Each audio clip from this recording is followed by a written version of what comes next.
Hello, dear friends. Welcome back to my channel. Let me ask you something. Do you brush your teeth once a year for 5 hours? No? Right? You brush them every day. Just a little, maybe 2 minutes. But you do it again and again. And this is how little steps in everyday life lead to big changes for English learners. You don't need to study for 5 hours in one day. What really works is a little bit every day. That's the secret. That's what we call consistent practice. And today we'll use one of the best ways to practice English, short stories. Why stories? Because they help you remember better. That's why today I will share 3 small stories. Each story is short, just about 1 minute, but each one has useful phrases you can use every day. Listen closely. Repeat with me. Let's shadow together and learn. At the end of each story, I'll explain some phrases from each of the story and give you examples so you can use them in real life. So are you ready? Let's begin with our first story. Story 1. The Lost Phone. Last week, I was walking to the bus stop. It was early morning, cold, quiet. Suddenly, I saw something on the bench. It was a phone. No case, no name, just a plain black phone. I picked it up and looked around. No one was there. I waited 5 minutes. Still no one. Then the phone rang. A woman's voice said, "Oh my goodness, thank you for picking up. That's my phone. I dropped it when I ran for the train." We arranged to meet at a small bakery nearby. She ran in, still out of breath. "You have no idea how much this means," she said. I smiled. "I'm just glad I could help." She bought me a muffin and a coffee. Not a bad start to the day.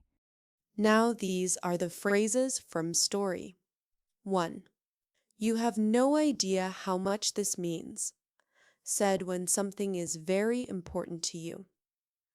Example, thanks for helping me.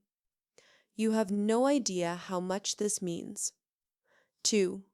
Ran in out of breath. Describes someone who ran quickly and is tired. Example, she ran in out of breath and said she forgot her keys. 3. Not a bad start to the day. A simple way to say the morning was good. Example, I found $5 on the street. Not a bad start to the day. 4. No one was there. Used when a place is empty. Example, I went to the park, but no one was there. Let's take a moment to breathe. Take a deep breath in and out. You are doing great. Remember, English is not about being perfect. It's about moving forward, even one sentence at a time. Let's shadow a few sentences together. I will speak, then you repeat. Ready? I picked it up and looked around. No one was there. I'm just glad I could help. Not a bad start to the day. Nice work. Now let's move forward to our next short story. Story 2. Grandma's Umbrella. It was raining heavily one afternoon. I was walking downtown with my hood up. I passed a small park and saw an old woman sitting on a bench, no umbrella, no coat. She looked cold. I walked over and said, "Are you okay?" She smiled weakly. "I'm waiting for my son. He's late again." I had my umbrella in my bag. I opened it and gave it to her. She looked surprised. "But what about you?" she asked. I shrugged. "I'm young. I'll survive." She held the umbrella like it was made of gold. "Thank you," she whispered. The next day, I got a small note at the flower shop. It said, "To the kind young man who gave me an umbrella, I told my son." He cried. He said he wants to be better. Thank you for the small act that changed us both.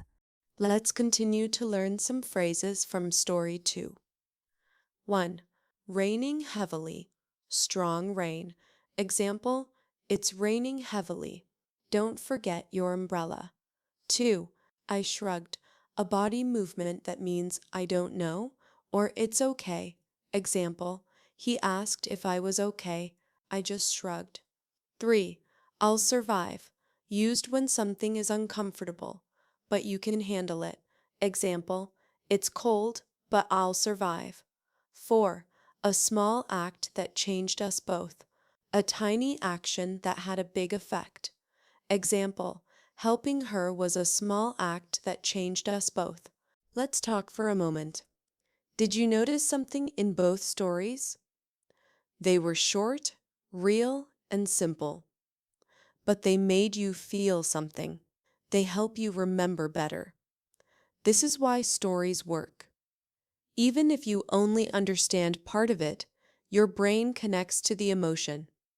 Now here's what I want to challenge you to do this week. Not listen to a short story in English, just 1-2 minutes long. Try to repeat it aloud. Shadow the speaker. Pick 1 or 2 phrases and try using them in your own sentence. Even just 5 minutes a day will make a difference. And now, are you ready for one last story? Story 3. The Yellow Scarf. One winter morning, I found a yellow scarf in my shop's lost and found box. It was soft, warm, and handmade. Nobody came to claim it for 2 weeks, so I washed it and started wearing it. One day, a young man came in and stared at me. "That scarf," he said. "My sister made it for me before she passed away." I froze. "I'm so sorry," I said. "I found it weeks ago. I didn't know." He smiled. "It's okay. I'm glad someone cared for it." I took it off and gave it to him. He looked down, then back at me. "Thank you," he said. "You brought back something I thought I'd lost forever." What a great story, isn't it? Now let me show you some phrases that native speakers use very often in daily life. 1. Lost and found. A place where lost items are kept. Example, I left my bag at the gym. I checked the lost and found. 2. Claim it, to say something belongs to you. Example, no one came to claim the lost jacket. 3. Passed away, a soft way to say someone died. Example, her grandfather passed away last year. 4. You brought back something I thought I'd lost forever. A powerful phrase of emotional recovery. Example, seeing that picture brought back something I thought I'd lost forever. Let's shadow a few more sentences from that last story. Repeat after me, nice and slow. Nobody came to claim it. I'm so sorry. I'm glad someone cared for it. You brought back something I thought I'd lost forever.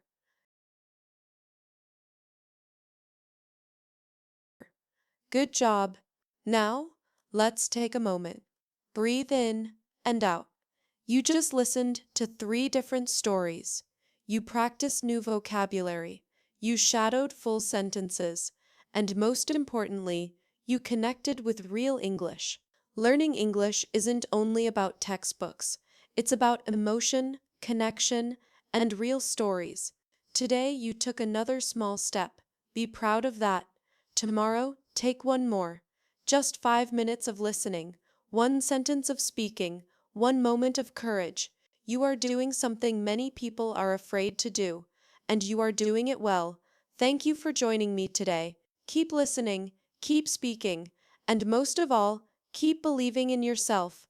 Bye for now.